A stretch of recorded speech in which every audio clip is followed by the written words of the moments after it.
Hey family, Shabbat Shalom. Shabbat Shalom.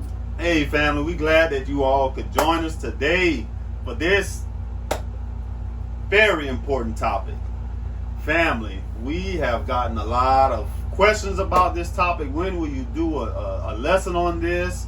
We've been getting this question for years, Sister Abby, yes, Sister Abby and I. And we said, you know what? Y'all put it on our hearts. Yes. Let's do some studying. Let's do it. Let's put it together for our brothers and sisters, because this is a question that many people they don't know. Should I wear one? Should I not wear one? And I mean, when you see stuff on the internet, family, people are all over the place when it comes to the head covering. You'll see lessons where they'll give you 1,000 reasons to do it. You'll have 1,000 reasons not to do it. So we said, let us give our take on it. And I think that's what makes this lesson unique when you come here at the Way TV family. We're going to go to the scriptures and see what the scriptures say. Because, again, the doctrines are everywhere, family. You ask 10 people about head coverings, you're going to get 10 different answers. Right. You're going to get 10 different answers. Some people say Paul was addressing the women. He was addressing the men. I mean, it's all over the place, family. The doctrines are everywhere. Right. Everywhere, fam. But we're going to dive deep into this. Cover your head. That's the name of this lesson, family. Should women wear head coverings? Should men wear head coverings?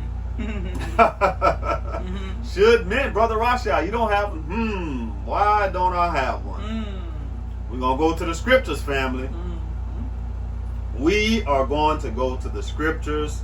And like we say, family, a lot of times, and we've done a lot of study on this, and what I've seen too is a lot of people, they'll read a certain part. They'll take out one part, they'll make the whole doctrine around it. Take out certain sections, that's the whole doctrine. Well, we tell y'all, family, is to always read things in context. Not only that, try to put yourself in their shoes. Right. See what they were going through. What was the situation going on back then? Was this specifically for them? Or was this universal? Was this an eternal principle? Was this Yah trying to show something through what he was saying?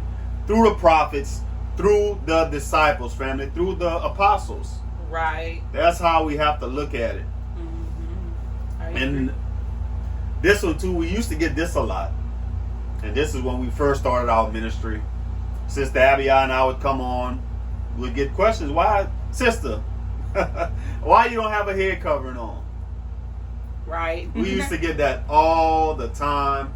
And I think what helped with that too is when we did the Pagans Amongst Us video. That's a good one if you want to check something out. It put a lot of that stuff to rest. So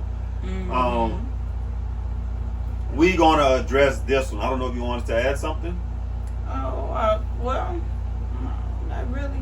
You said people would ask why I didn't have a head covering. I even had a brother who was in one of the, what would we call it? One of the sects. And he just came out and he was like, "Sister, cover your head." With all kind of exclamation marks after it. And I was like, okay, wow. Right. Bless you, brother. All right. But today, you all gonna finally see our intake on it, because a lot of people was always wondering, you know, what is our intake? How do we feel about head coverings? You know, because sometimes you may see Sister Abiyah, I'll have, you know, my head covered, like the majority of my head covered. Sometimes I will have some of my locks out. And today, as you see, you know, but today you guys are gonna actually finally get to see how me and Brother Rasha feel about head coverings. Matter of fact, by using the word, let me say that. Right, we're talking about this piece of fabric, family. It's a lot of doctrines, a lot of conversations that's had behind this piece of fabric, family. So we're gonna dive into it. What does this fabric mean? Head covering. What does it mean, family? Right.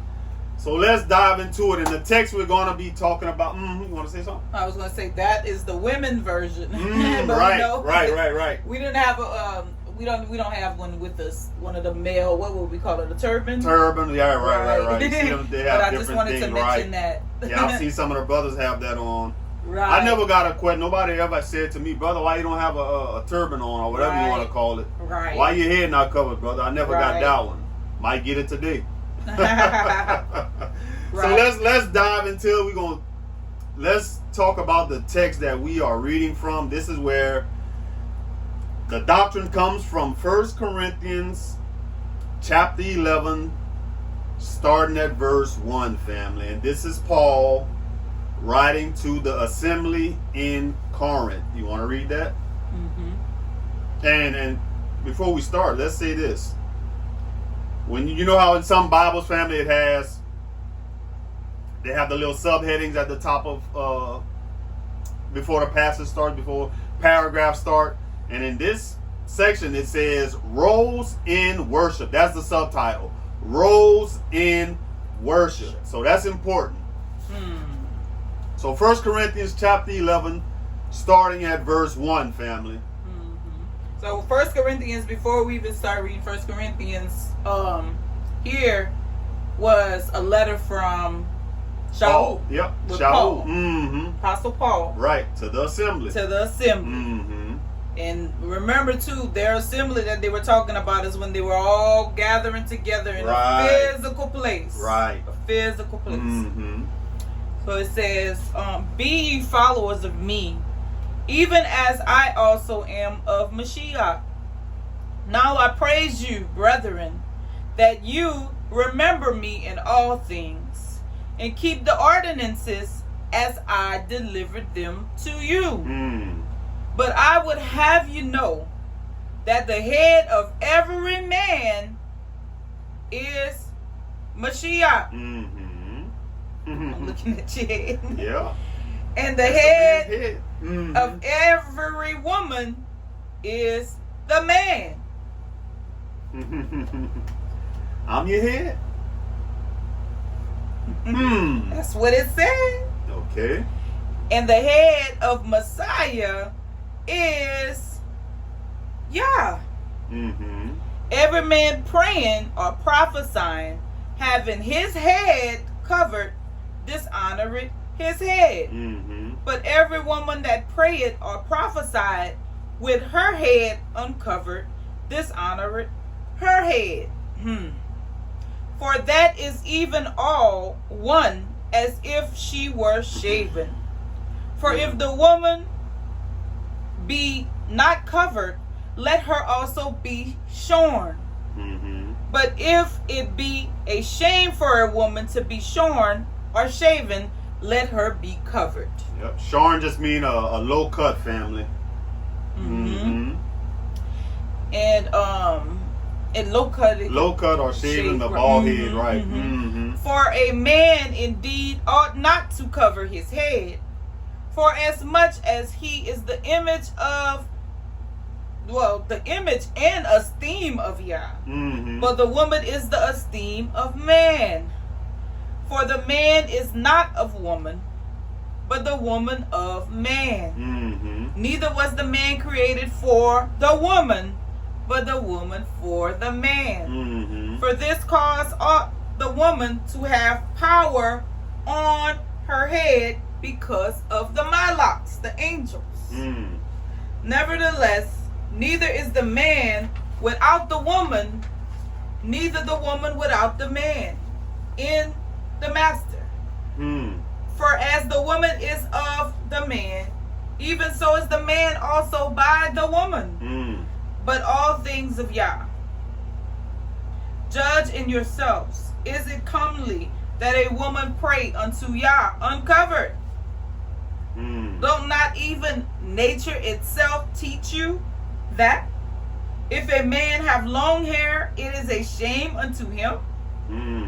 But if a woman have long hair, it is an esteem to her, for her hair is giving her for a covering. But if any man seem to be contentious, we have no such custom, neither the assemblies of Elohim. Now, family, I'll just be honest and upfront. That whole passage is confusing as all get out. Paul is talking about a whole lot. Paul talking about cutting hair. He talking about the angels. He's talking about the order. Talking the head, Messiah, the man, the husband. I mean, he's all over the place. What is Paul saying, family? Is he talking about hair? Is he talking about a physical covering? Is he talking about the hair? What is it? So, family, first we want to say this. When reading these types of texts, we have to read things in context. Remember at the beginning what I said. The subtitle of the scripture said, roles in worship. So Paul is talking about while you are all in worship, do this. And remember Paul's letters. When Paul was writing to these different assemblies, he was telling them to do this. He was bringing order. They had chaos. Right. Remember, he was just starting all these assemblies across Rome, across that land at that time.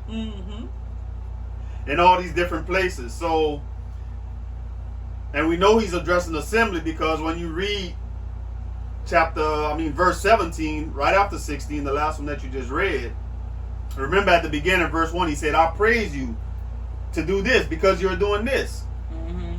The next verse, in 17, he says, now in this that I declare unto you, I praise you not, that you come together not for the better, but for the worse.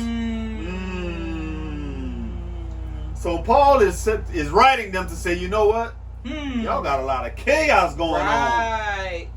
Y'all have chaos going on. We need to establish some order up in here.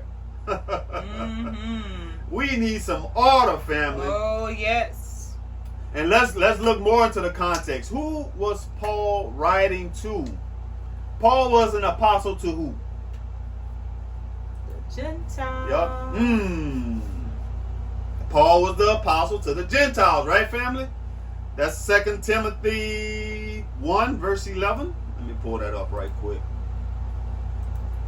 2 Timothy 1, verse 11, family. Paul was not talking to Israelites. Now, we did a whole lesson on this. Some people believe Israelites is the Gentiles and Israelites is everybody. Now, go back and watch that lesson. I think it's the Gentile, the war. We did a few about the Gentiles. Yep, just look for the title, right, when we break down who's the Gentile. We're talking about Gentiles because we have a few. Even the one, too, we talked about spiritual. That was the one. Spiritual Israel. Okay. Check that lesson out, family. Okay. Or the war. That one, too. The war, too, and the spiritual Israel. So, first, 2 Timothy, verse 11, he said, to which I was appointed a preacher, an apostle, and a teacher of the Gentiles. So we saying that to say, family, Paul is dealing with a various group of people, a mixed group of people. He not just dealing with Israelites. He have to train them. You know what? This is what order looks like. Right. Israelites will already know this, a lot of these things.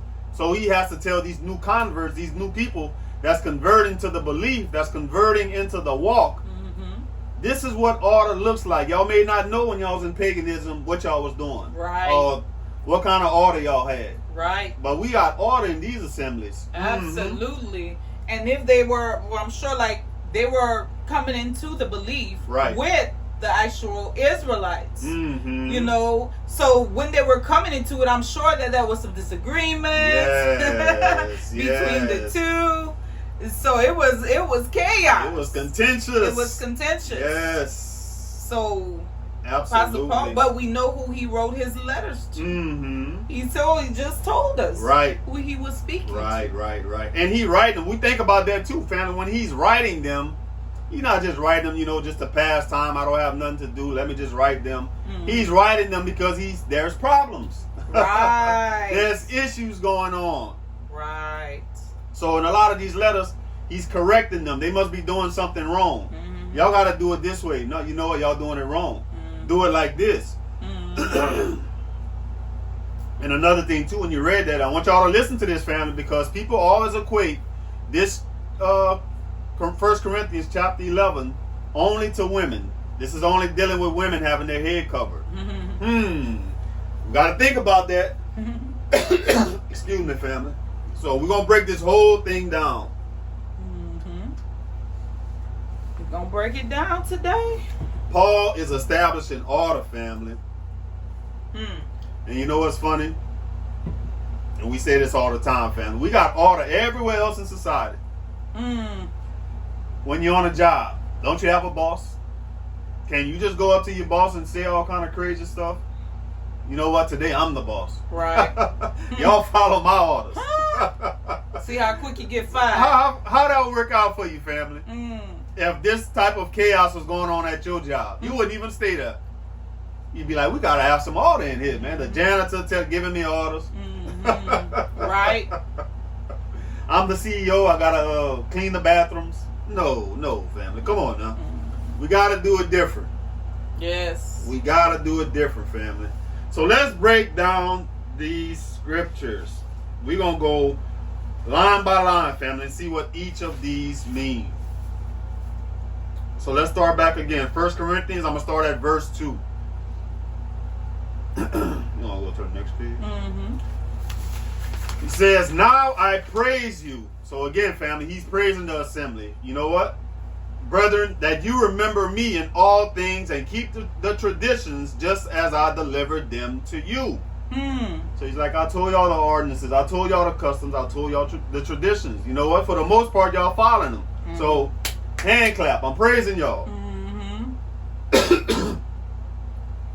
Verse 3 says, but I want you to know that the head of every man is Mashiach. The head of woman is man. And the head of Mashiach is Yah. Now, why in the world is Paul starting off the letter like that? Sounds like Paul is establishing order, family, right? He starts a letter like that at the beginning. We need to understand, y'all pagans, y'all Greeks, y'all Romans, y'all don't know what order look like. This is order in our walk, in our belief. Right. Man over the woman. Right. The Messiah over the man. Messiah over man, and Yah is over the Mashiach. That's what order looks like, family. Verse 4, he says, every man praying or prophesying. This is important, family. He says, every man praying or prophesying. Is it just because he in the assembly? He have to be doing something. He has to be doing something, family. Every man praying or prophesying, having his head covered, this honors his head. But every woman who prays or prophesies with her head uncovered, this honors her head. For that is one and the same, as if her head were shaved.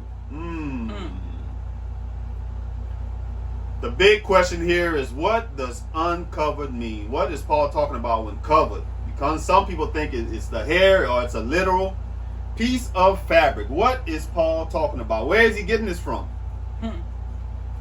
Let's look at what that word means, family. Uncovered. That's the Greek number 177, and that word is akata kaluptos, and that definition is uncovered. Usages are unveiled, uncovered.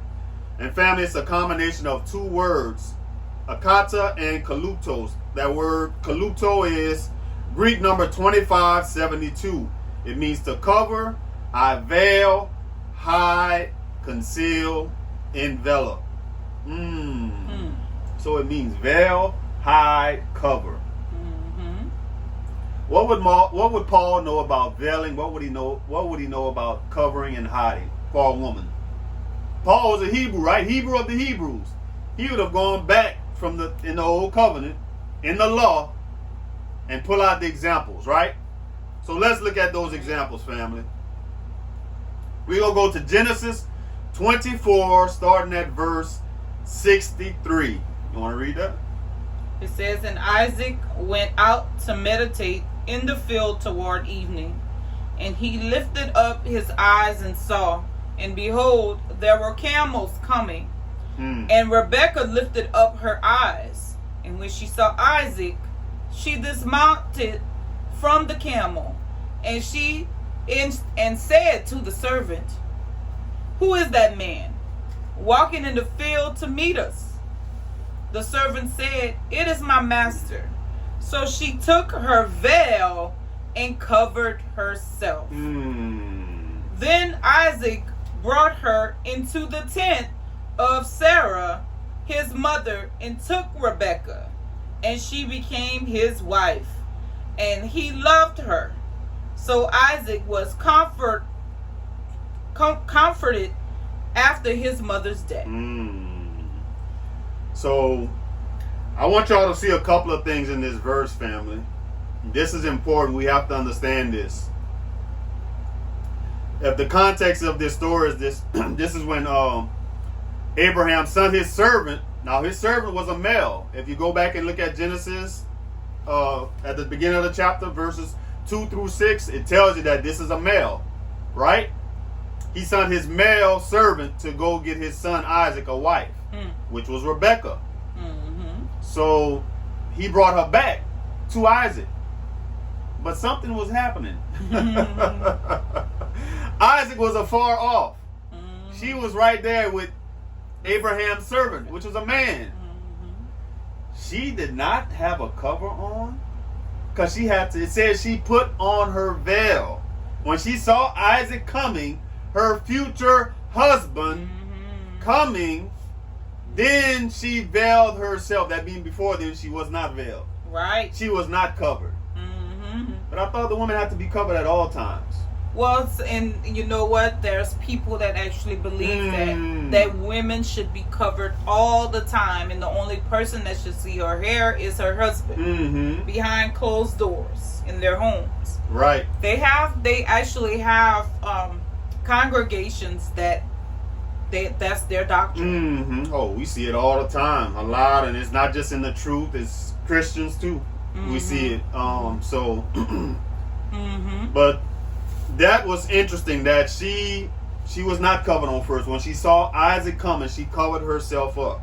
Right, which shows us that was some sort of custom, right? To veil, to cover up, and to put on a veil when you know you're about to be married. So it seems like it might be a symbol for marriage or something. Something dealing with marriage. Something dealing with marriage. And if we look at that word veil, it's Hebrew number 6809, and that word is saif. And the definition, family, is a wrapper, shawl, or veil. So like you said, it seems like it was a custom, or it was something dealing with acknowledging marriage. Yes. Acknowledging her husband. Isn't that something like what we do today? It's something like what we do today. Because like in the Old Covenant scriptures, there were actually something that was called visual markers. And that was one of them, a visual marker. Right. Where you could see a woman, when she's veiled, like then they understood, okay, a marriage is about to take place. Now I'm talking about in this situation. They knew, okay, a marriage is about to take place, because what they said, he came to her and then he took her with him and he went into her. We know what that means, because that was how they married back then. But obviously it was a custom, how she knew to have a veil on her, and to put that veil on her, to cover herself with the veil for her, what we would call it today, groom. So that was one of their visual markers. But we also have different customs today. Today there are different cultures that have different customs. But those things happened back then. As they often say, it's nothing new under the sun. Right. Because they had the Greeks, the Gentile nation. So I'm sure they had their own markers and customs that they partook in. But today, we still have those things with the different cultures today. Some of them, well, I'm going to first start with ours. Wedding rings. Right. Yes, Brother Rasha and I both wear wedding rings. This is the custom of America, where we all live today. And we've gotten questions about this before in the past. We actually talk about this in our, what is it, Pagans Among Us. Pagans Among Us. That's a good teaching, fam. If you haven't seen it yet, yes, go check it out. We would encourage you to check it out. Because we touched on some important things there. But this is our markers here in America. Some people do not wear wedding rings. I'm talking about in the Israelite belief. But some people do. And there are some that don't wear it because they believe it's pagan and they don't want to touch it. And that's why we again, Pagan Among Us. We encourage you to check that out. But some people, like we said too, they do wear it. For me, I wear it because I know it's nothing pagan about what I'm wearing. The reason why I wear this ring is because, think about this. People who are not in truth, who do not understand this truth, like us who are in the Word, learning the Word, following the Word, many people, they don't understand that about if you have a head covering on that you're married. Because different cultures wear head coverings as well, which is, we're going to talk about that in a few. But they won't understand that if a man sees a woman and she has a head covering and he looks at her, and he won't understand she's married. Right. She's taken. She's taken because because actually they have other women who wear it for fashion. Exactly. Women who are not married. Young women. Different types of women, they wear head coverings. That does not always represent marriage. A woman being married. Right, marriage. And so we know in America, one thing we know for sure, everybody without knows. A shadow of a doubt. When you see that ring. Back up. Back up. And that is why I wear it, because my symbol is back up. Because I know you're going to understand this symbol. Right. Don't approach me. I'm taken and I have a head over me, which is my husband. And so this is why we wear it, and we know why we do it, and we know without a shadow of a doubt it ain't nothing pagan about us. I'm saying, like, unless we doing it because we know we're in the land of our captives, just like we have to spend money. We know the money is pagan, we know the things on there is pagan, but what, we still have to use it, right? Yep. To buy our necessities. So we have to sometimes just think about things and make sure that we are making it make sense. Right. Absolutely. But there are some cultures who do wedding rings as well. Just like we know of what we've learned in China, that some of the men, this was an old custom. They said that the men, many of them don't wear wedding rings in China because they have multiple wives, or a lot of times they get multiple wives. So they don't want to have a wedding ring and be confined to one. Right. So they don't wear it. But the women wear the wedding rings, the ones who they marry. They'll wear the wedding rings, just not the men. And then I've also read too, because which I kind of skipped over this, but I want to mention this as well. Some markers are with clothing, with certain hairstyles, accessories, jewelry, tattoos, and other bodily ornaments. We're not going to touch on all of them today because it would be too much. But I've read one where some do tattoos, and the reason why they do it is because the men, they work. They have hard jobs where they like physical jobs, and they don't want to mess up their wedding rings on the job. So they just don't get a physical wedding ring. They'll put a tattoo ring around their finger. Right. That's another custom. Right. There is a custom with the Amish. This is the Amish belief. And this is for the men. The men who are married wear beards in their custom. And the ones who are unmarried, they are required to shave. So that is their custom as Amish men. And let's see. the Ashkenazi Jewish communities. Now we're talking about the ones that we talked about this right, before. The people that's over there. Right. Not the Israelites. Right. Not the Israelites of the book. Mm-hmm. We talked about that. We have messages about that we too. Understand. We did a whole documentary, so we understand who's who. Who's who. But the Ashkenazi Jews, they we'll say the women, they wear head coverings, which represents marriage for them. But it's not just head coverings. They also wear hats, and they also wear wigs. So that is their custom. It's not just a head covering. Some wear head coverings, some wear hats, some wear wigs. Another one is in the Hindu people. In their belief, a lot of them wear bangles, which is the thing that goes around the wrist, like some bracelets.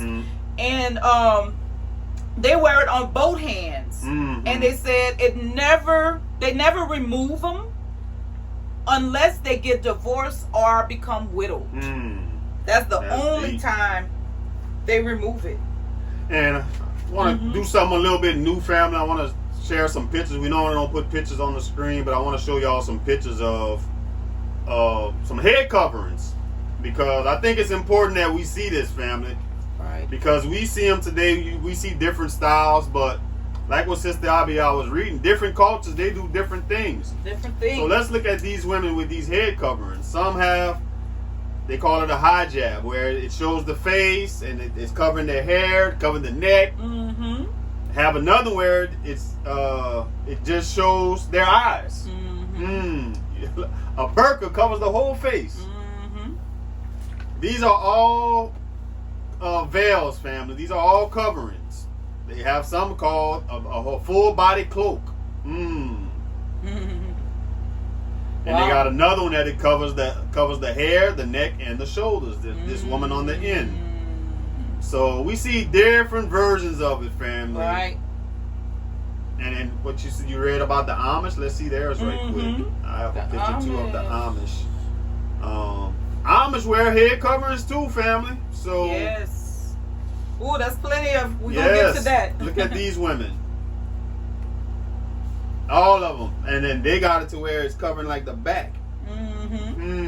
Right. So different cultures have different head coverings. Right. And that is their markers right. for their that's what's customary for them. Their customs. So let's read this next. Let's see another example in the scriptures, family, of a veil, of a covering. Let's look at, this is Genesis 38, starting at Genesis chapter 38, starting at verse 12. You want to read that? And it's going to be from verse 12 to 19. But again, starting at verse 12, it says, and in the process of time, the daughter of Shua, Yahuda's wife, died. And Yahudah was comforted and went up unto his sheep shearers to Timnah. He and his friend Hira the Adulamite.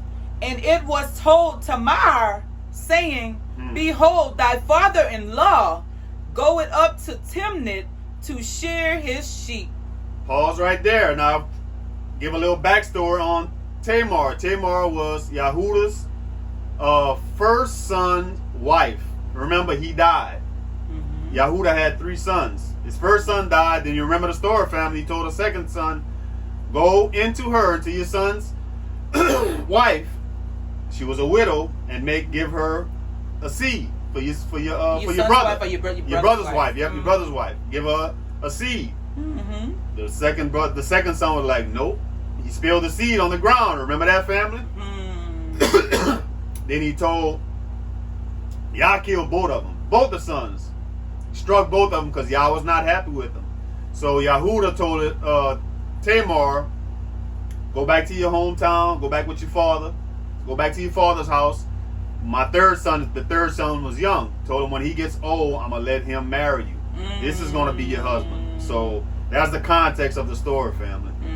Now this is Yahudah that told her that. Yahudah. Which Judah. Judah family. In English. Right. So So now we're starting at verse 14. Mm-hmm. And she put on her widow's garments. Because remember, she found out where Yahuwah was going to be. Mm-hmm. He's going to Timnah. He's going to Timnah. Mm-hmm. So she put on her widow's garments off from her. It says she took it off. Because what this is showing us, this was a custom too. Mm-hmm. When there was a widow, they had a certain widow's garments that they put on. Certain type of clothes that they put on. That the people would know, you know what?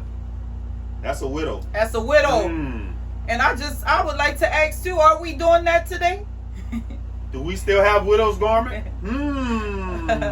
Is that true? Because today, oh my goodness, they are having divorce parties. Oh.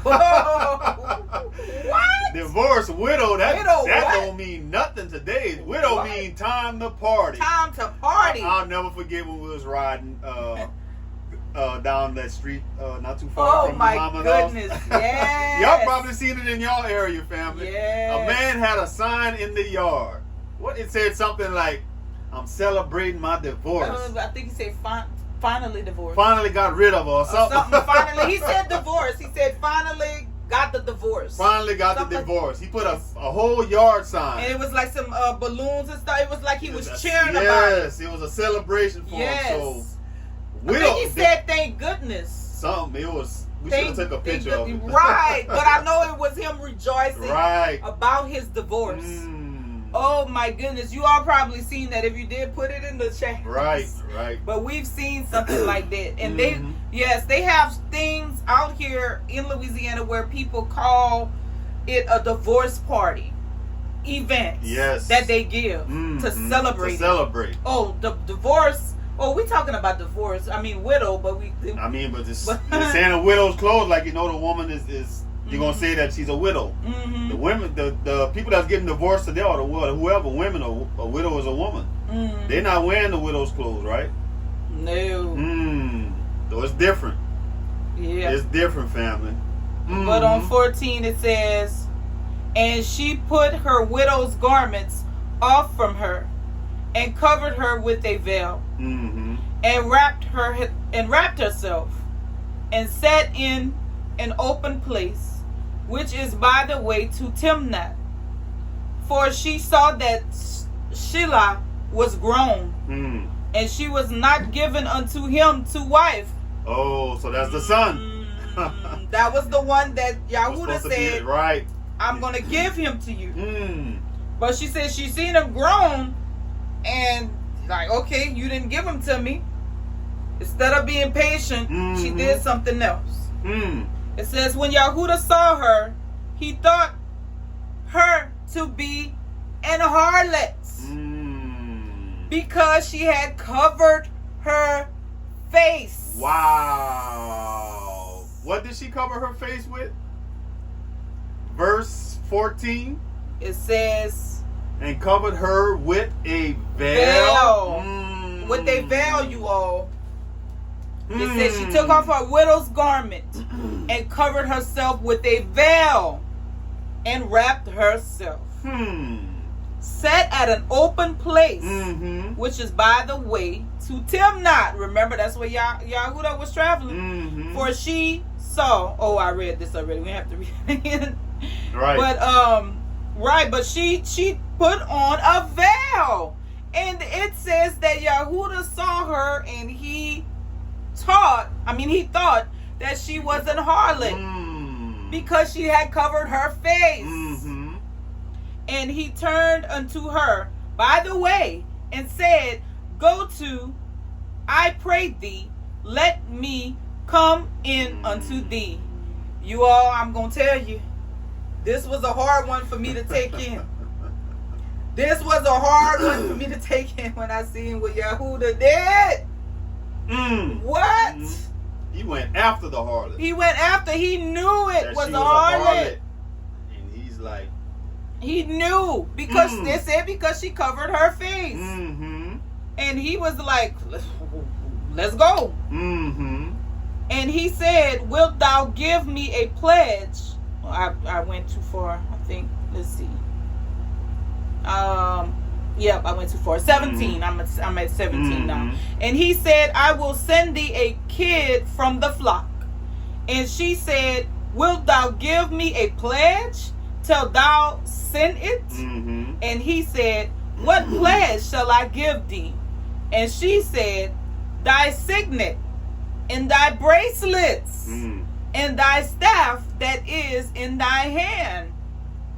And he gave it her. Wow. And came in unto her, and she conceived by him. And she arose and went away, and laid by her veil from her, and put on the garments of her widowhood. So, whoa. So she left the veil there. She left her covering there, and put back on her widow's clothes. Wow. Widowhood clothing. So she used manipulation. Oh yes, she tricked them. Yahuwah. Right. To get what she wanted, she used manipulation. She wanted a son, a seed, whatever. Right. Wanted to get pregnant. Right.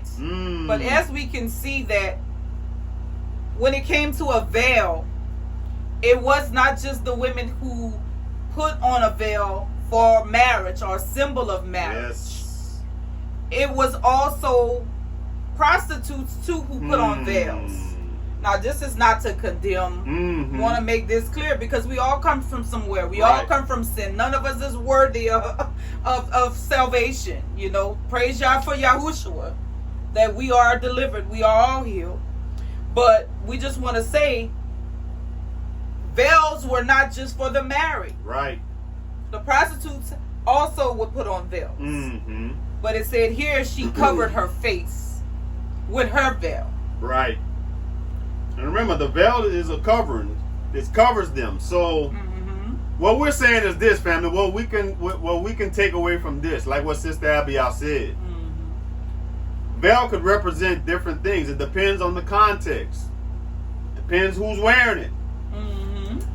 Veil could be for marriage. Could be a symbol for marriage. Oh, a veil could also be a symbol for prostitution. Let's look at modern examples of this, family. Let me show you these images. Let's look at coverings. Let's look at veils. We saw these other images. We know. You're gonna read it first? We're gonna read it. Hold on. Let's look at let's look at these images first. This is important. A gypsy, she has a head covering. A witch, wearing a head covering, family. Look at these two men. Warlocks, witches, they have on coverings. Look at these Catholics. Catholic men, family. Head coverings. The Pope. The Pope has a head covering, family. Found these images online. These would be considered witch doctors. She has her little trinkets, all her little magical things. Her head is covered. So head coverings, veils do not just mean a symbol of marriage, something positive. It could also mean something negative. Let's look at these. Look at nuns. Nuns wear head coverings too. So that means you can't wear a head cover because nuns wear head coverings. Because a lot of people use that logic, and then again that goes back to our pagans amongst us video. You can't do this because it means that. No, you have to look at the context of stuff and see what they actually meant. Because anybody can use that argument for anything. You said you had seen a documentary about nuns or something? I did. I did, you all. I actually want to tell you all the name of that documentary. I don't know if some of you've seen it, but I would encourage you to. I don't know. It's more of a recording. You're going to hear the lady talk, but she was an ex-nun, but she disappeared. Look at this nun. She has a whole veil on, family.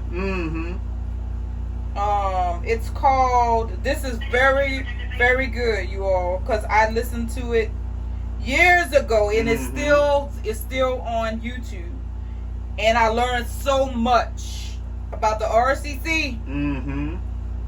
It's called Shocking Confession of Sister Charlotte Farmer, a Roman Catholic nun. You all take a look at that. Actually listen to it whenever you get a chance.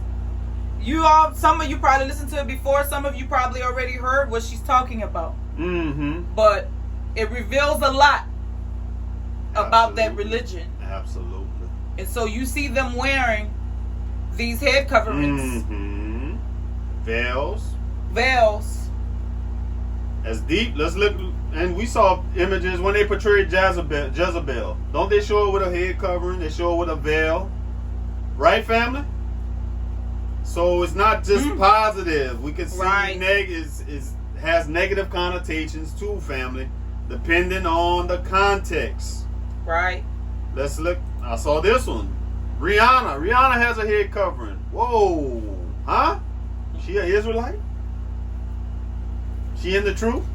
Because she got on a head covering? And I want to show these images, family, because you said you had read an article about, they're saying about how wedding rings is pagan and all these things. Yep, I want to share something with you all just to show the biasness that goes on in this world today. It actually was talking about wedding rings and head coverings, but it was somebody who was trying to promote head coverings. But of course they did a horrible job at it. They said the head covering symbolizes the truth of headship, which is that a woman's authority is man, and that she was created for the man. So head covering is an affirmation of creation order truths, a joyful acceptance of biblical womanhood. Wedding rings in our culture, this is a person that's speaking against wedding rings. Wedding rings in our culture do not carry this meaning. They are worn by everyone from atheists from atheists, okay, to feminists, to unfaithful men, and women. So I guess a head covering makes you holy. People faithful. This piece of cloth is going to make you faithful. It's going to make you holy. After everything we just went over. A ring has no deeper meaning than you are married in our culture. Just like we could say the same thing, right? Yeah. Exactly. That's why I showed those images. We saw Rihanna had a head covering. The nuns had head coverings. Matter of fact, you all Satanists as well wear head coverings. They also wear head coverings. It does not indicate you are faithful to your spouse. So they're saying a ring doesn't indicate you're faithful to your spouse. Or that you joyfully accept Yah's role, it has God, role and purpose in gender or marriage. It's also notable that the symbol Yah gave us to visually communicate headship is a symbol on one's head. A finger symbol fails to communicate headship like a head symbol does. Is that really true, family? All of what we just went over. We showed y'all all the images of other people who had headship on their heads. Witch doctors. Yes, they even have something called is the Sikhism. This is a culture. This is India, and they say they wear turbans on their head. They wear head coverings, which is turbans, but their symbol is a symbol of equality, showing that people wear head coverings for different reasons, but they have. Matter of fact, I wanted to share this because you mentioned the witch. We seen a documentary of a girl who was talking about the things she would do to bewitch people. And she said she would actually go to churches and church events. And she would cover her head. So she covered up her head with head coverings. She was a witch, right? She was a witch when she did it. With head coverings. And guess what she said? She wore long skirts and long shirts. And she presented a holy image. This is what she said. This is how she manipulated and fooled people. So witches do these things also. So when we talk about a ring and talk about all of the different people that wear a ring, like the witches or however they said it in the article, we can also say the same thing for head coverings. So we have to be careful with that. We have to be careful with that and understanding what this walk is all about, which is what we've been saying from the beginning and will continue to say until the end, that this walk is spiritual and it is a heart thing. It is a heart thing. Let's dive a little bit more. Let's see another example in the scriptures of that head covering, what it means, that veil. What are they actually trying to communicate? Song of Solomon, chapter 4. I'm going to just read verse 1. Song of Solomon, chapter 4, verse 1, family. It says, "Behold, you are fair, my love. Behold, you are fair. You have dove's eyes behind your veil. Your hair is like a flock of goats going down from Mount Gilead." So this is Solomon talking to his bride, to his wife, and he's telling her that you have dove's eyes behind your veil. So it's something positive. Again, a symbol of marriage. We saw the symbol, marriage, and we saw where it symbolized prostitution. So again, we have to look at context, family. And again, what just Sister Abiyah just said. Well, I'm gonna hold my fire. We're gonna hold our fire. I'm gonna hold it back till we go a little bit longer. I want to mention this too. That remember what Brother Rashad just read. It said, King Solomon said to his bride, "You have dove's eyes behind your veil." So he was actually letting it be known that she had a veil covering her face. Just like they said for the prostitute who had a veil covering her face. And it said, "Your temples behind your veil." So even her temples, all of this here was behind the veil. All of this was behind the veil. So this right here is saying, for some who probably would assume that it was just the head covering on top of the head. No, some wore the head covers that covered the face. The veils that covered, the veil, I'm going to say the veil, that covered the face, because we just read it. This was King Solomon talking about his bride. Absolutely. So that was the example we saw in the Old Covenant of women with veil and having coverings. Could mean something positive, it could mean something negative, depending on the context, right? Let's look at men. Did men have to have head coverings? Because Paul talked about that. He said if a man prays with his head uncovered, he dishonors his head. Let's see, where is he pulling that from?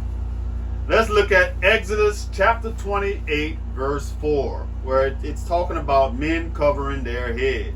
It says, "And these are the garments which they shall make: a breastplate, an ephod, and a robe, and a broidered coat, a mitre," some translations say turban, "and a girdle, and they shall make holy garments for Aaron thy brother and his sons, that they may minister unto me in the priesthood." So I want to show y'all this picture, family. This is the garments for the priesthood. That's important for the priesthood. We see that white, a Levitical priest. Yes, Levitical priest. We see that white turban at the top. So that's a head covering for the men. Not for the men, for the Levite priests, right? Let's look at another example. Leviticus 10 verse 6. It says, "And Moses said to Aaron and to Eleazar and Ithamar his sons, Do not uncover your heads, nor tear your clothes, lest you die, and wrath come upon all the people. lest your brethren, the whole house of Israel, bewail the burning which Yahuwah has kindled. You shall not go out from the door of the tabernacle of meeting, lest you die. For the anointing oil of Yahuwah is upon you, and they that did according to the word, and they did according to the word of Moses. So Moses telling the Levites, do not uncover your head. Do not take that covering off of your head. He's specifically addressing Aaron, his sons, the Levitical priest family. But what about men that are not priests? Did they wear hair covering? What was the relationship, family? What did it mean when a man had a head covering, or when he covered his head? Let's look at scriptures. We got some scriptures, family. 2 Samuel. Right here. 2 Samuel chapter 15, verse 30. Okay. You want to read that? It says, and David went up by the ascent of Mount Olivet, by the ascent of Mount Olivet, and wept as he went up, and had his head covered. And he went barefoot, and all the people that was with him covered every man his head. And they went up, weeping as they went up. So it says David and every man that was with them covered their head. Why did they cover their head? Well, it says they was weeping as they went up, so they may have been sad or they crying for something. Right. Let's look at these different translations to get a better understanding.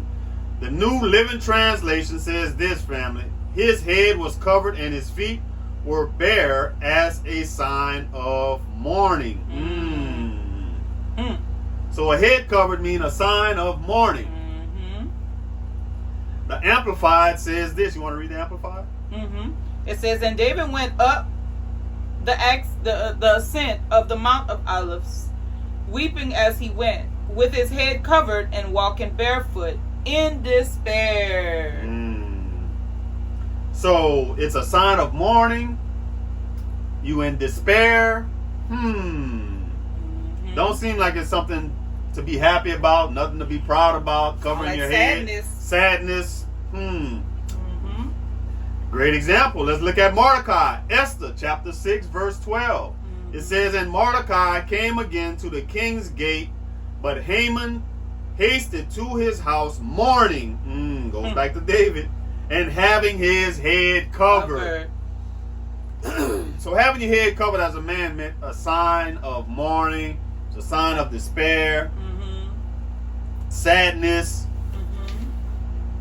Another example, Jeremiah 14 verses 3 and 4. You want to read that?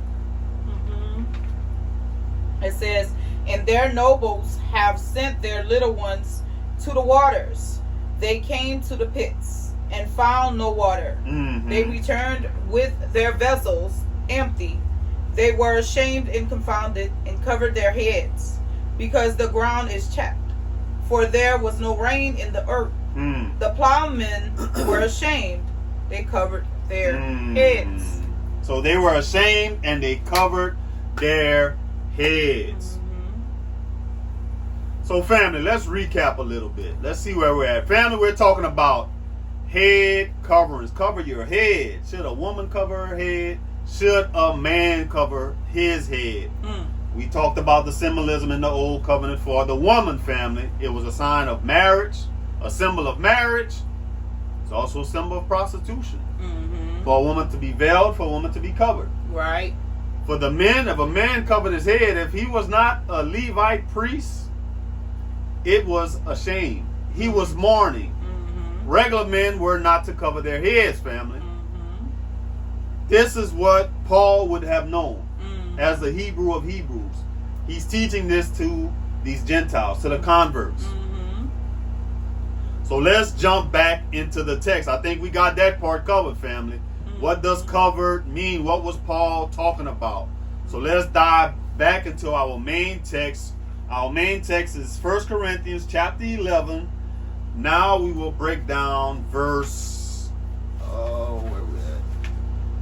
verse 6. So we already read 1 through 5. Let's tackle verse 6. It says this, family. 1 Corinthians chapter 11, verse 6. It says, for if a woman is not covered, let her also be shorn. Shorn meaning short haircut. Shave. But if it is shameful for a woman to be shorn or shaved, bald head, short haircut, let her be covered. And when he says if, remember family, if is conditional. If mean, okay, if this happens, then that happens. Right. In the event of. If this, then that. Paul said, if a woman is not covered, then let her have some short hair. But if, again, conditional, if it is shameful for a woman to have short hair or bald head, let her be covered. So it seems like it's an option. It seems like it's an option. Because again, Paul would know about short hair, long hair. You hear different debates about this. Woman can't have short hair. Woman can have long hair. We've seen some where they say women let their hair grow out as long as it can be. Men let their hair grow out as long as they want it to be.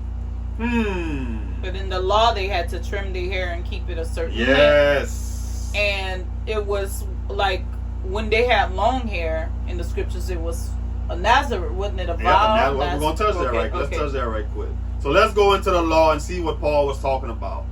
First, let's address the short hair, a bald head for a woman. We see only one example. Well, we see one example. There's multiple examples, but we see one example of this. Deuteronomy 21:10. It says this: when you go out to war against your enemies, and Yahuwah your Elohim delivers them into your hand, and you take them captive, and you see among the captives a beautiful woman, and desire her, and will take her for your wife, then you shall bring her home to your house, and you shall shave her head, and trim her nails. She shall put off the clothes of her captivity, remain in your house, and mourn her father and her mother a full month. After that, you may go into her and be her husband, and she shall be your wife. So we see in the law that they took a woman captive and made a foreigner their wife. The woman was supposed to cut her head bald, shave her head. So it was permissible. Right. Matter of fact, for the Nazareth. Oh, never mind. Right. I keep going there. Let's read that. Oh my goodness. Let's go to the Nazarite vow. Let's go to the Nazarite vow. In fact, we got that question a while back. So a woman asked, could a woman take a Nazarite vow? Well, we're about to find out. Numbers chapter 6, starting at verse 1. You want to read that? It says, then Yahuwah spoke to Moses, saying, speak to the children of Israel, and say to them, when either a man or woman consecrate an offering to take the vow of a Nazarite, to separate himself to Yahuwah, he shall separate himself from wine and similar drink. He shall drink. It said when either a man or a woman? When either a man or a woman. So a woman could take a Nazarite vow. Well, she could have taken, because that was in the law. Right. Back then, this is what they were doing, the Nazarite vows. But yes, it says either a man or a woman. And then it says he shall, where am I? Is it 3? I believe it says, and he shall separate himself from the wine and similar drink. He shall drink neither vinegar made from wine or vinegar made from similar drink. Neither shall he drink any grape juice, nor eat fresh grapes or raisins. All the days of his separation, he shall eat nothing that is produced by the grapevine, from the seed to skin. All the days of the vow of his separation, no razor shall come upon his head. So the hair can grow long. The hair can grow long until the days are fulfilled, for which he separated himself to Yahuwah. He shall be set apart. He shall be holy. Then he shall let the locks of his hair grow.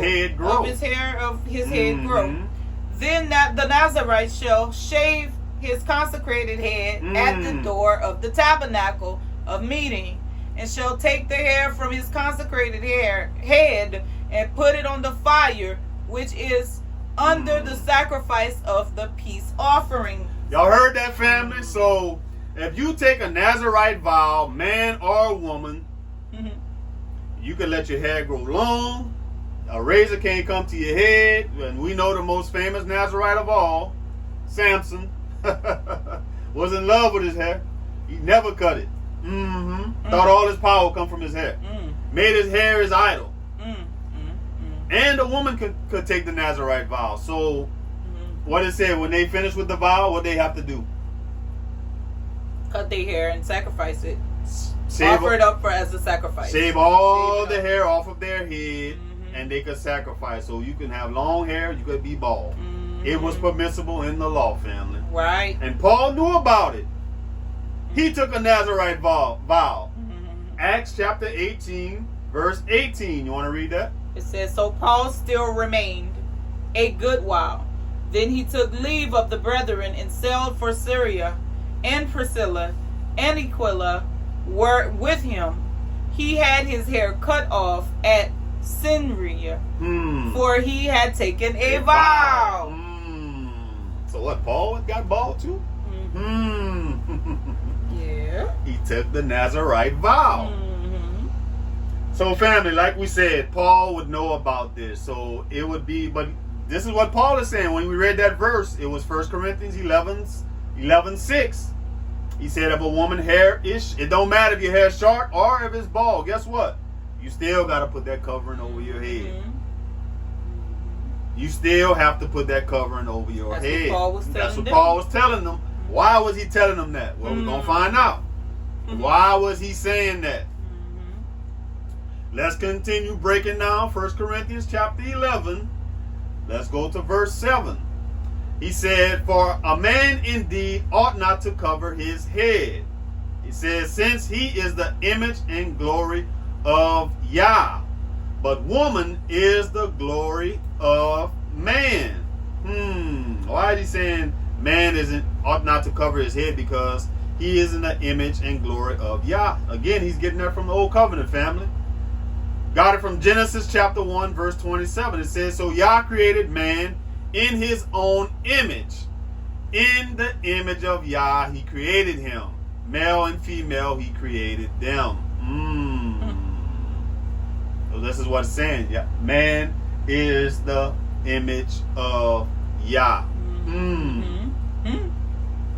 Right. Verse 8. For man is not for woman, but woman for man. Nor was man created for the woman, but woman for the man. Where is he getting that from, family? That's the Adam and Eve story, the origin story. What Yah did, took a rib from Adam to create Eve. Right. Verse 10, for this woman ought to have a symbol of authority on her head, because of the angels. Who was Paul talking to? Who was he talking to? Do you all remember at the beginning? Who was Paul talking to? Was he talking to the whole world? He was talking specifically to that assembly. Why was he telling them all this? There must have been a lot of disorder, chaos, women out of order. Women out of order. Women out of order.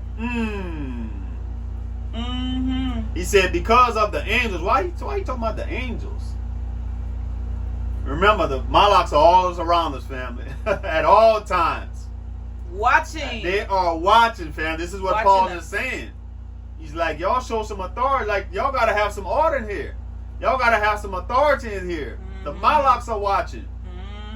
So they have to see some order in y'all's assembly. I don't see it. Matter of fact, too, you think about it, you have the angels. Remember, they have righteous angels and unrighteous angels. So whenever we leave, remember what we've been saying. Whenever we leave an opening and we operating in the flesh, then that opening, we can be attacked by the wicked angels. Absolutely. So the angels watching, you have Yah's righteous angels, and you have the wicked angels who could attack you if you're operating in the flesh. Yes, and you're out of order. And you out of order. You're out of order. Remember, family, Paul is establishing order. What verse we on? Okay, verse 11, family. He says, nevertheless, neither is man independent of woman, nor woman independent of man. So he's saying they're interdependent. Y'all need each other. Right. He says, in the master. Verse 12, for as woman came from man, even so man also comes through woman.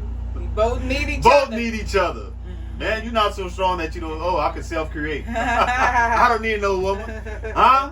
I never seen even though what the world preaching today, that men could get pregnant and all this other stuff. Nah. No. Even Mashiach came through a woman. Our Mashiach himself. We gotta cut the mic, cut the camera off. Cut the camera off, family. Even Mashiach came from a our woman. Savior came Through a from woman. a woman. So Think about that, family. both need each other.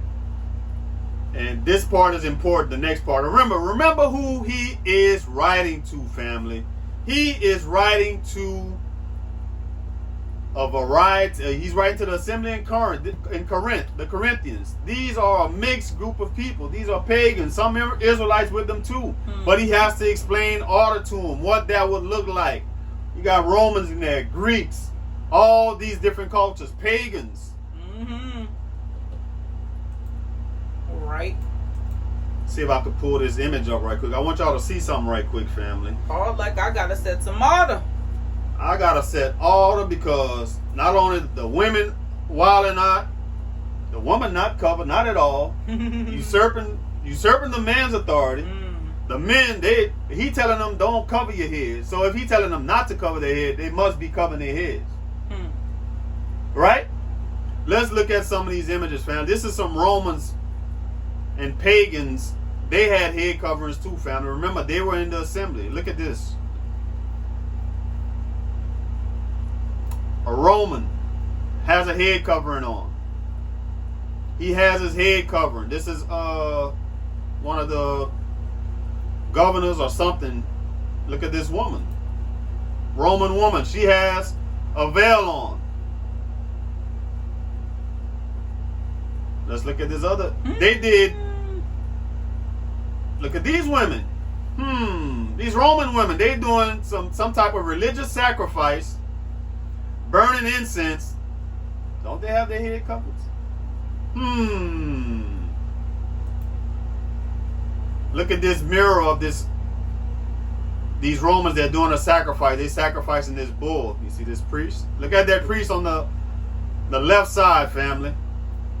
He's putting something on that altar. His head is covered. Everybody else's head is not covered. So Romans, the pagans, they were familiar with head coverings. Paul is telling them, nah, we don't do that. Y'all, this is out of order. The man, y'all got to take those coverings off. Women, when y'all praying or prophesying, cover your heads within the assembly. Because they were what?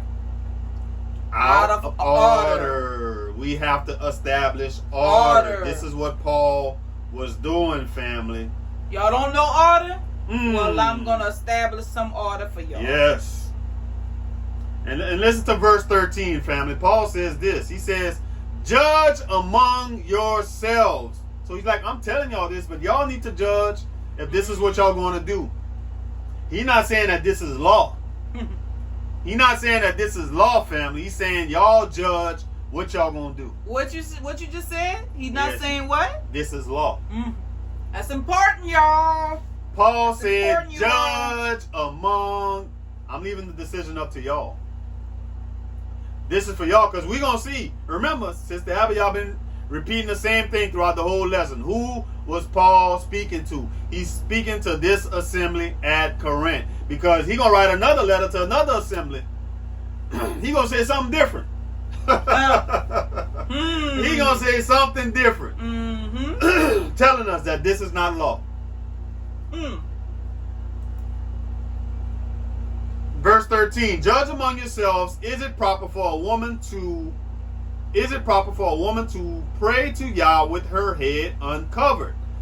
Does not even nature itself teach you that if a man has long hair, it is a dishonor to him? What? What Paul talking about?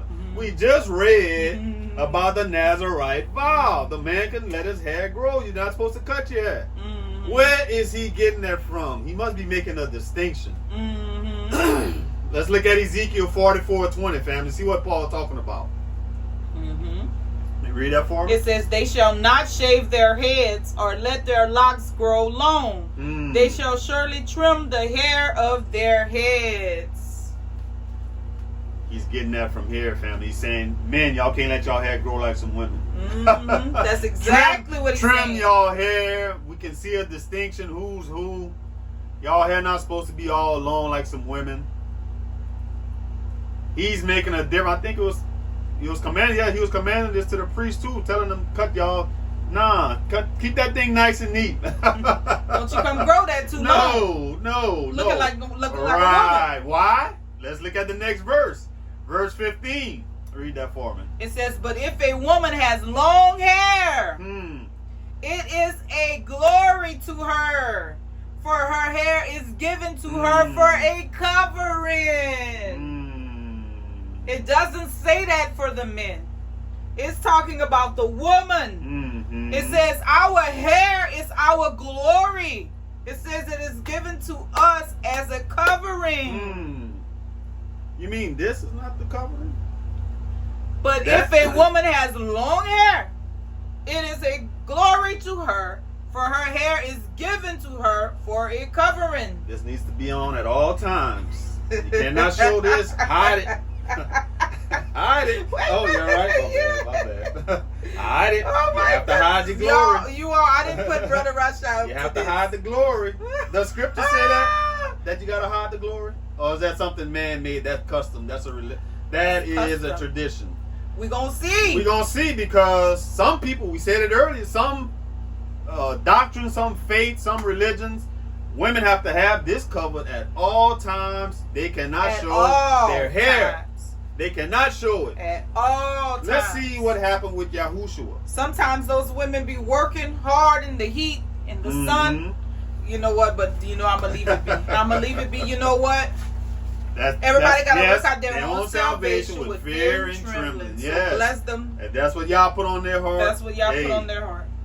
But what I'm saying is how what you said is that if that's what y'all put on their heart, then I could respect it. But not when someone says you have to do this, you have to do that, and if you don't do it, you're not righteous. When our righteousness on our own righteousness is as filthy rags. We all need Mashiach Yahushua. This is how we become whole, by relying on what he did for us on the stake. Looking to Yahuwah to perfect our ways each day.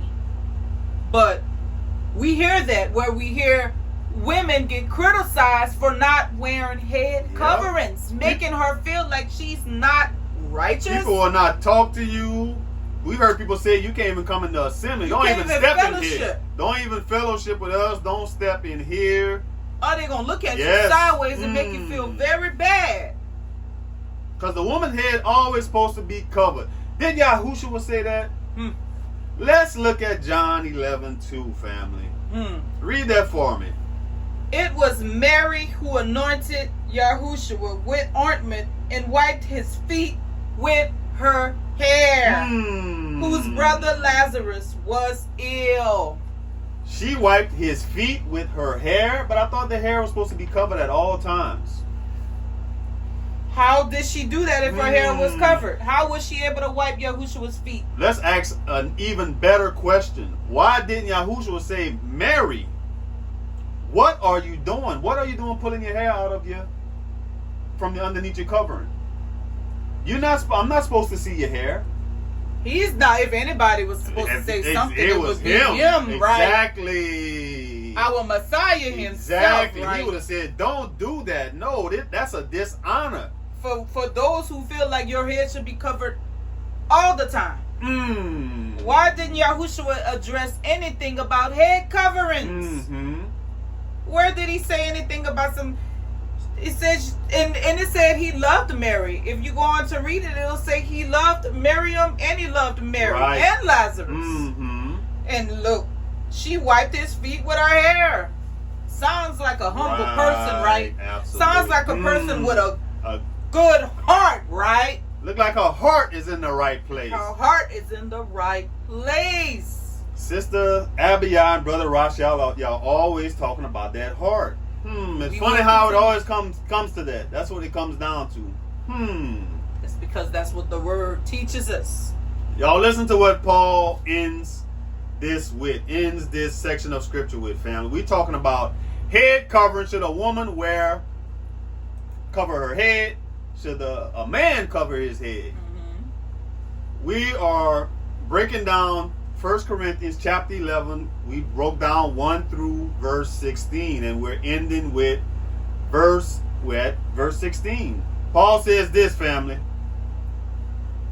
But if anyone seems to be contentious, we have no such custom, nor do the churches of Yah, nor do the assemblies of Yah. Paul is saying, if y'all debating, if y'all cutting up behind this, and y'all are stuck on this, he's like, and y'all being contentious about this, he's like, nah, we don't have no custom like that. He's like, this is not of Yah. If you don't want to show order in the assembly, woman, you don't want to cover your head when you're praying and prophesying in the assembly, showing that you're submitting to authority, you got to roll out of here. Men, if y'all don't want to uncover y'all's head when y'all praying and prophesying, we don't have that custom. Y'all got to roll out of here. We don't do that. Paul is saying, family, not only is this spiritual. What you mean when he's saying it's spiritual, Brother Rashia? You got that in your phone when we broke down the definition of head? Of head? Which one? Well, the first part of 1 Corinthians. When it's talking about the head. I'll send you that picture. Look in your pictures. Family, this is spiritual and physical. This is what Paul is trying to show to this assembly. This is spiritual and this is physical when it comes to the head cover. What does he mean when he says this is spiritual? Well, let's read. Talking about this?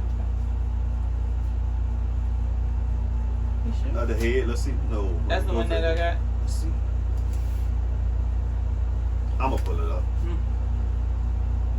Let me pull it up in the app. Yep. You want to read that for me again? The beginning of 1 Corinthians. Yeah.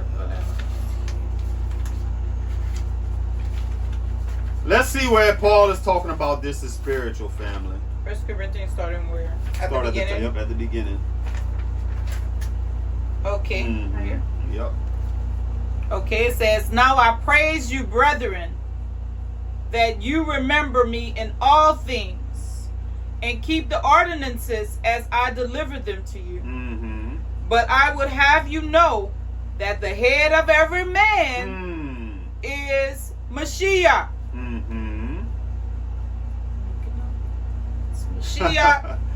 He talking about a physical? Is Mashiach literally on top of my head? He must be talking about something spiritual. Authority? Headship? Oh, I got it. Let's look at that word head when he talks about head in this in that verse, family. Head, that's the Hebrew word Greek G2775. That word is kafel. It says the head, both of men of animals, since the loss of the head destroys life. If you don't have a head, you don't have life. If we don't have Yahushua, we do not have life.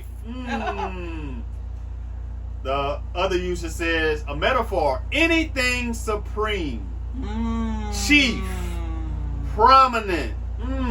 A chief meaning you over somebody, right? Chief, I mean supreme meaning something at the top. Of persons, master of a husband in relationship to his wife. So that seems like that's authority. That seems like that is spiritual. I keep getting authority. We always say, family, Yah loves, he's an Elohim of order. Right. He's an Elohim of order, family. Right. And it says, but I would have you know that the head of every man is Mashiach, and the head of the woman is man. Yes. And the head of Mashiach is Yah. Yes. Which we know. So Mashiach got a head. It's Yah. Yep. Every man. Oh, that's it. Yep, that's it. So when we seen head, family, it's talking about somebody that's over you.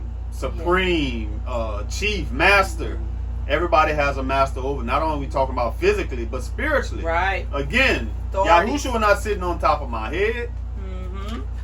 But if I don't have him, I don't have life. I have nothing. We have nothing, family. If he's not head, supreme over all of us, we have nothing when it comes to a husband and wife relationship.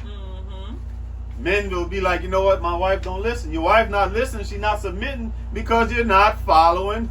You're not under the authority of Yahushua. Come under his authority. I promise you. She gonna follow. She gonna be in submission. But if you, honey, let's go out here. Let's go rob a bank. Let's go steal out the store. Carnal things. Let's go do all kind of wicked stuff. Nah. Not a reflection of y'all's life. She ain't following that mess, family. Not a woman that is obedient to Yah. You know, and her husband is trying to cause her to sin. Right. Because a woman who loves Yah and really is in this walk, they're going to love Yah with all of their heart, soul, mind, and strength. And that is something that every one of us should do. Absolutely. Even our husbands. We and Brother Rasha, we said this before, and we'll say it again. We always tell each other that we're going to love Yah more than each other. Yep. I'm always gonna. He come first before my husband, before my children, and I always tell him to put Yah before me and our children, and I always tell our children, put Yah before me and your dad. Yes. I don't want to be first in none of their lives, because I know if Yah is first, everything else is gonna fall into this right place. So I don't want to. I do not want to be first in anybody's life, nor do I want it to be the other way around. Right. Absolutely. And family, when we're saying what I was just saying, that Paul was teaching them, this is spiritual and it's physical. Not only the spiritual, you know what? Follow authority. Let's have order within the assembly. To establish that order, guess what? Women, y'all got to sit down.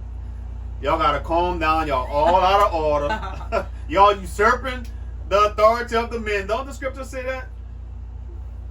The woman is not to teach a man, nor to usurp the man. Then this is talking within the assembly. Within the assembly. Within the assembly, family. Not to teach a man, not to usurp the authority of the men. So that means, guess what? The women was taking over the assembly. They was taking over the assembly, family. And Sister Abiyah and I have seen it. Oh my goodness, have we not? We have seen it. Oh my goodness. And these are people in the truth. We saw assemblies in the truth, where the women take over the assembly. What about what Paul was saying? We're supposed to be following the law, right? Paul saying the women to be quiet. Y'all don't teach the men. We saw the women going, battling with the men, battling with the pastors, usurping them. Very disrespectful. Very disrespectful. We was like, wow. Now, tell me this. How I know, and we know without a shadow. Well, I'm gonna talk for myself. I'm gonna talk for Brother Rasha. But we talked about this already too. But how I know without a shadow of a doubt that it's talking about the authority part is because, and it's a heart thing more than a physical head covering, and it was for that particular assembly. Right. It's because if me and Brother Rasha is in a physical assembly, nobody got to tell me whether I have a head covering on my head or not. Nobody got to tell me about having respect for my brethren. If there's men preaching, if there's men up there, and I'm gonna sit my butt down and I'm gonna listen to the message. Right. And I'm not going back and forth. We've seen women do it, stand up, going back and forth and with look, men family, that were preaching. They had these on. They was covered. And the sad thing about it is the men that were preaching were saying the right thing. They were saying good things. But those sisters could not hear it because they the one was trying to assert authority over the man, which is what the scriptures tell us not to do. They could not hear the truth that was coming forth from these brothers because they were out of order. But I don't need nobody to tell me, respect your brother. Respect your husband if he's up there talking. Yes. Either way, respect him here. Respect your husband. Because what it said, that Eve was deceived, right? Yep. So, I mean, to just be like, I mean, we've seen it. They have some disrespect that goes on. And this happens in the world too, in Christianity, but it also can happen in the truth too, because we've seen it before. And when I seen it, I mean, I was just so saddened by that, because I was like, if only she would let that brother talk, because there was some profound things that was being said. Right. So we have to. The thing is, what Paul was trying to say was to have spiritual order. Yes. Because if your heart is right, you're gonna already know. You studying the scriptures, you're gonna already know. No, I can't go that far. Right. I have to respect authority. It says I'm under the man. Yes. So I'm not gonna try to assert authority over a man. Absolutely. And back to that verse too, because some people say, and we've seen translations, what Paul is talking about, he's talking about a husband and wife. The husband is the head of the woman. Husband is the head of the wife, that is true, because that's how Yah established it. But he's talking about in creation too, how Yah established it. Right. The woman is subject to the man. Right. That's how it goes, family, and that's what you're talking about when we saw those occurrences take place within the assembly. It don't matter if that's single women, they husband not in the assembly with them. It's still, Paul is saying, I don't care if y'all single, y'all married. Y'all have to understand that there is authority in the assembly. We have to follow the authority. Brother Rasha, what you talking about when you're saying this is spiritual and it's physical? That's what Paul is trying to say. Family, Paul is only repeating what Yahuwah was teaching. Yes. He taught the same thing. The analogy. When Yahuwah said, if you hate your brother in your heart, you already committed murder.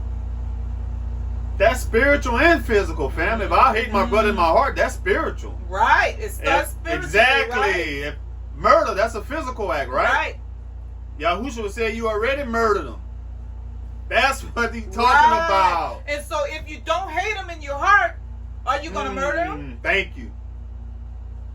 The physical not going to manifest. It's not going to manifest. This is why I gave the example of I don't have to have a head covering to know the order of Yah and whether I should be doing a certain thing or not. It starts in the heart. This is what we're saying. Goes back to, we often bring it up, but that's another example too. The adultery one, when it says if you look at a woman with a lustful intent, that you've already committed it in your heart, right? Life is spiritual. This walk is spiritual. This is what Paul was trying to say, but just like, think about it, you all. Just like in the Old Covenant scriptures, a lot of things was physical because they could not comprehend. They could not, they did not, their hearts were so hardened, you all, that they could not receive the spiritual parts. They couldn't receive that it was really just spiritual. If you let Yah cleanse that heart and work on that heart, you ain't gonna have to worry about all the physical things that you're doing. Because your heart is where He already, that's what He wants. Your heart. Absolutely. Let's look at what Yahuwah was saying. And what we're saying, what Paul was telling them, family. Remember when he told them, judge for yourselves? Paul was telling them, y'all make righteous judgments. y'all make righteous judgments. This is what Yahuwah said. John chapter 7 verse 24. You want to read that? It says, do not judge according to appearance, but judge with righteous judgment. Judge with righteous judgment. This is what it's saying. If this is causing disorder, y'all out of order, y'all acting up. Because again, remember in 1 Corinthians 11 when he dropped down to 17, he said, y'all all out of order. When y'all coming to eat, when y'all assembling together, y'all getting drunk, y'all eating before the other ones. I mean, the church of Corinth, the assembly of Corinth family, they was wild. They did a lot of stuff. They was eating stuff, worship to idols. They was doing all kind of stuff. Right. So Paul was bringing some order to the whole situation, family. Right. Let's look at, you had that verse too, it's Jeremiah. When we talk about judges the appearance. Oh, He don't okay. judge the appearance. I think that's Jeremiah. What was it? 31, I think. This is, wait. Oh, yeah, Samuel. No, this is Samuel. 1 Samuel 16:7. And it says, you want me to read it? Read that. It says, but Yahuwah said to Samuel, do not look at his appearance or at his physical stature, because I have refused him. Some verses say rejected him. For Yahuwah does not see as man sees. For man looks at the outward appearance, but Yahuwah looks at the heart. This is what we're saying, family. Now, what was the... Because somebody has on this, they holy. Y'all say, I don't look at this. I'm going to look at your heart. You could be a prostitute with this on. That don't mean nothing. Or you could be a witch. We saw the examples. We seen it, a saint in it. Right. Into Hinduism. Right. Because witchcraft, they do it practicing too. all kind of witchcraft. Right. And I want to say this too, because I didn't even mention that, because I'm talking about it. Which is when they wear head coverings, the reason why they wear it is to honor their ancestors and to connect with their energies. This is why they do it. Wow. So they're using that to channel energy. To channel energy and connect with ancestors. You know how they have the ancestral worship. Let's look at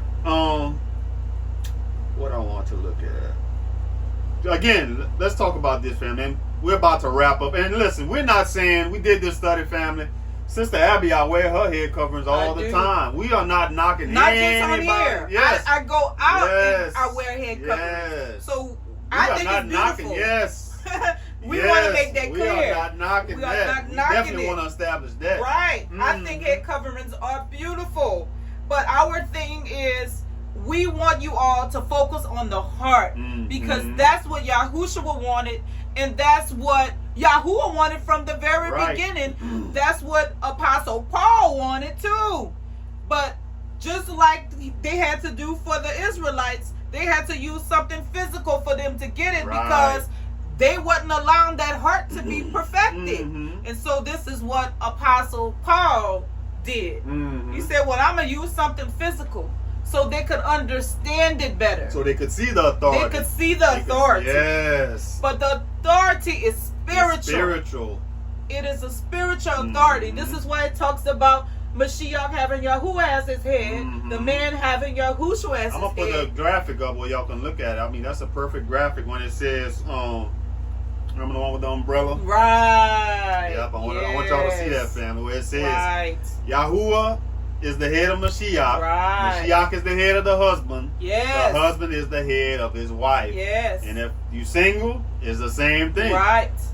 Still have to have you still have to have a man over authority. Because we talked about this a while back when we talked about the daughters of Yah. How if they weren't married yet, they was under the authority of their fathers. Some kind of male. Some kind of male was an authority over them. So it's the same thing, family. And we have to say that because we've seen it before too with being out of order. And we've also seen many of our sisters who know, they understand, and they are in the order. But just because a person is single don't mean that, because I've seen this before too. I don't have a husband, so I don't have to submit to no man. That's not scripture. And that's what the world promotes. That's what the world promotes. Exactly. That's like the feminist movement, right? So we have to remain humble, and respect our brethren in this walk. Now, I'm not saying if they're trying to get you to sin and do some crazy mess. Nah, that's different. Right. If you're getting convicted and they're trying to get you to sin, then you gotta do, you don't stay under that. We're not talking about that. But just knowing that we gotta respect our brethren, because they the one are supposed to have authority. Right?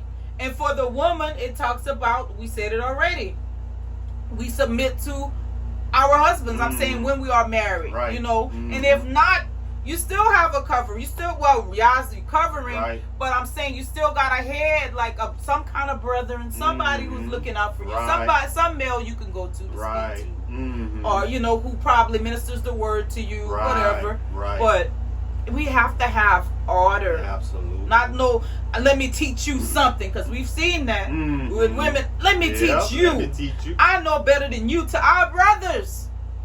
I'm like, whoa, no way. Yes. No. Yes. Out of order. Out of order. Out of, and that's what that's what Paul was trying to establish, family. He was establishing order throughout this whole thing. Let's read Ephesians 5:22 through 24. It says, "Wives, submit to your own husbands as to Yahuwah, as to Mashiach. For the husband is the head of the wife, even as Mashiach is the head of the assembly, his body, and is himself its savior. Now as the assembly submits to Mashiach, so also wives should submit in everything to their husbands."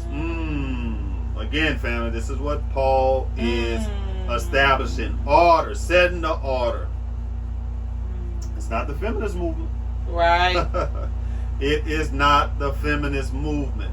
So let's cement the point that Paul was talking to just that assembly in Corinth, because people take one line and they make it a doctrine for all time, for all years, forever. Right. This means like this thing for everything. This is for everything, for everywhere. Well, let's see what they said in 1 Timothy verse 9. 1 Timothy chapter 2 verse 9. 1 Timothy 2 verse 9. You want to read that?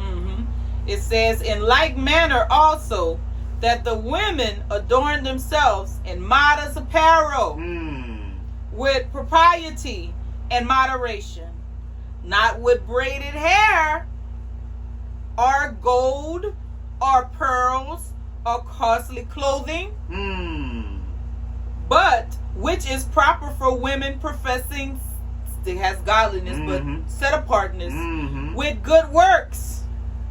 Verse 11 says, "Let a woman learn in silence with all submission." Again, it must have been chaos. This chaos was still going on. Right. In this other assembly, said, "Now let a woman learn in silence with all submission.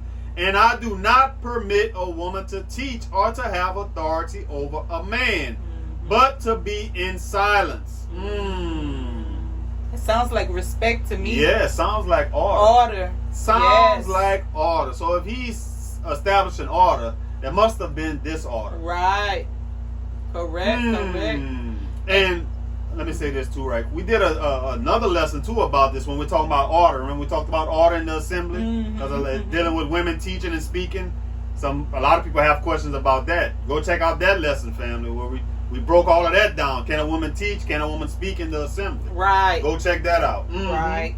And I want to mention too, we did that before. I don't remember which. That might have been in that one. I don't remember. But we have so many messages that we put together in the past. But one of them, we were talking about the women of Israel in the Old Covenant Scriptures. That's when it came to the jury. Right. Remember where we talked about jury and how they wore jury, right? But here, what did Paul say? He said, "Don't come over here with all of that." Because they have different classes of people here, and we are all one. And we're not going to make no distinctions And we're not going to show like we better than you and that anybody is better than anybody. We are all equal here. So we're going to do this thing right. Braided hair. I thought the head was supposed to be covered. He said not with braided hair, right? So if it's not braided, that must mean if he's saying not with braided hair, so that means they was going in there with their hair braided. So, like that would be considered something fancy. Right. When you would braid your hair in different kind of styles, it would be considered a fancy look. Right. So again, don't come up and hear all of that drawing all kind of attention to yourself. Tone it down. Yes. So if he's saying not with braided hair, that must mean that there was a modest way, a different type of way to wear your hair. So they was obviously wearing their hair out here. Yes. And here he wasn't instructing on the head coverings because some women were wearing their hair braided. And matter of fact, why did he tell them cover your hair? Just like I told him in Corinth, cover your head. Right. He didn't tell them that. Right. I don't want to see those braids. You need to cover it all up. He didn't say that. He didn't say that. He said y'all dress modestly. Dress modestly. Not to make your poor brother feel bad because they was doing, like you said, coming in there all fancy, expensive stuff on. Right. Right. And it said moderation. So it's saying, I don't want you coming with all of that stuff. Tone it down. Right. No extraness. That's going to bring too much attention to you when the message, when the attention should be on the message. Exactly. What's being taught. What's being taught. Don't come in here with all of that. First Peter 3 said the same thing. 1 Peter verse 1. You want to read that? 1 Peter 3 verse 1. It says, wives likewise be submissive to your own husbands, that even if some do not obey the word, they without a word may be won by the conduct of their wives, when they observe your chaste conduct accompanied by fear. Do not let your adornment be merely outward, arranging the hair.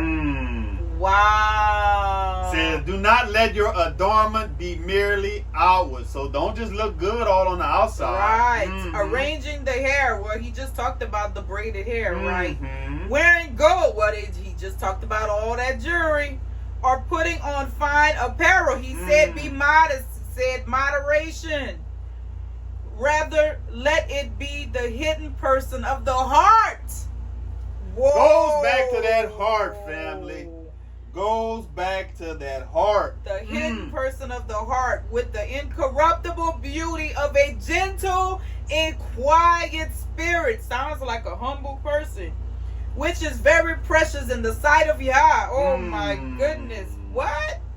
For in this manner, in former times, listen to this, family, the set apart women who trusted in Yahuwah also adorned themselves, being submissive to their own husbands. But you all, whether you are married or not, let's say you're not married, this also applies to my sisters who are not married.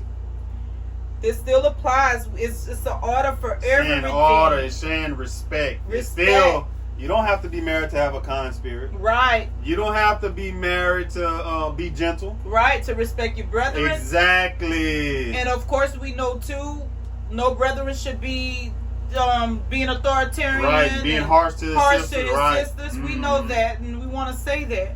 But it's just having that mutual love and respect for one another. Absolutely.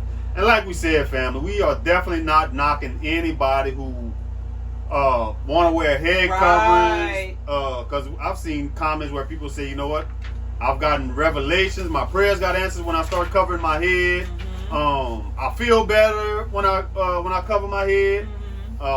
When I go out into the public, I get more respect. I saw stuff like that. Right. So some people find without doing it because Sister Abby, I was going to be honest with you all. I said it earlier. I don't always wear head coverings. I do not, because it's a heart thing. But one thing I understand is having respect for my husband, whether it be in the house or outside the house, right? So it's a matter of the heart, you all. It starts in the heart. Absolutely. You have that scripture here? You want to share? Yep. And I'm going to share this scripture, which is kind of like going to wrap things up. Family, I hope this lesson was edifying to you all, family. This was Sister Abby and I, we learned a lot during the study. Putting it all together for you all, family, to come here and edify our brothers and sisters. Yes. It's always going to be about that heart, family, at the end of the day. Yes. Yah never wants us to put trust in these physical things, family. He always wants our heart, family. Absolutely. Don't let this be the marker to say, if this person don't have this, that person, they're not righteous. They're not walking upright because they don't have this on. Right. You're going to miss the message because you're looking for that outward. You're looking at the outward appearance, family. Yes. Absolutely. I'm going to read in Romans 14:22.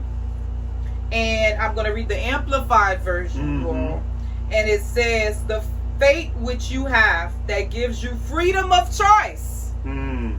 Freedom of choice. Apostle Paul was saying that's what Paul right? telling them. He said, decide for yourselves. Judge for yourselves. The faith which you have that gives you freedom of choice. Have as your own conviction before Elohim. Just keep it between yourself and Elohim.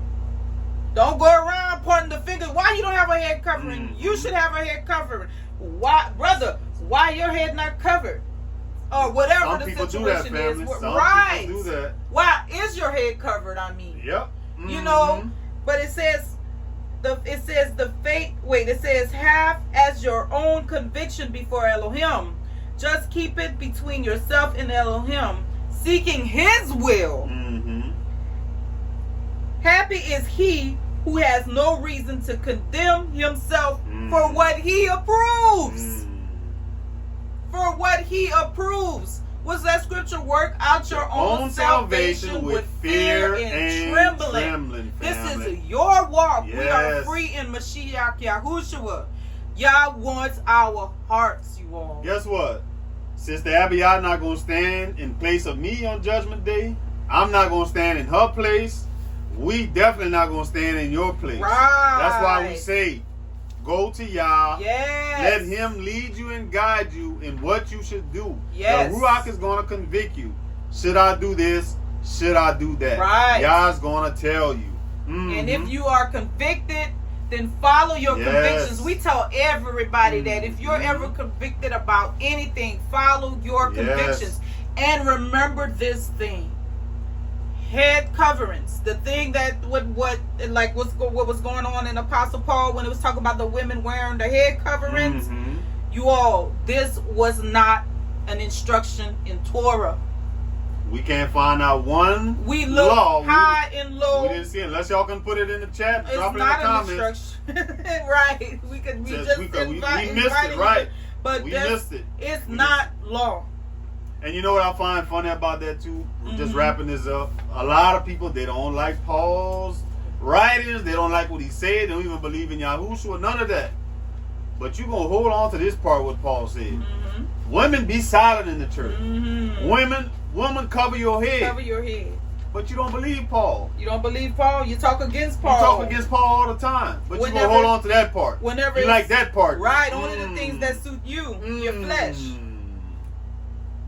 Think about that, family. This was not a law, you all. And so if we condemning our brothers and sisters for something that's not a law because we are personally convicted, then we're no longer walking in love. Absolutely. That's not the fruits of the Spirit. Not at all. So that was our lesson, family. We hope you enjoyed it. Thank you all again for joining us. Thank our moderators for dropping those scriptures in the chat, family. Thank you all for your participation. Yes, we definitely, Sister Abby and I, we enjoyed it.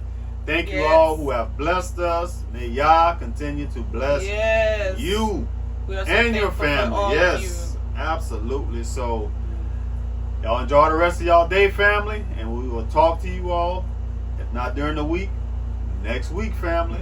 All right? And a little bit in the chats. Right. Yeah, we're going to chat with you all after this, family. Love you all. All right, family. Love you all. Talk with you soon.